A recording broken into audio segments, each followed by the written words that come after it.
How to fix voicemail is not working in Redmi Note 13. So let's start the video. First of all, open settings. In settings, you can see the option more connectivity options. Now click on it and then click on reset Wi-Fi, mobile networks and Bluetooth. Now here you can do reset network settings.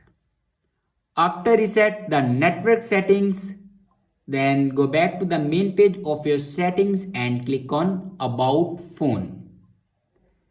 And then click on Xiaomi Hyper OS. Now here you can check your software updates. If it doesn't update to latest version, then update it to latest version. After that, your problem will be fixed.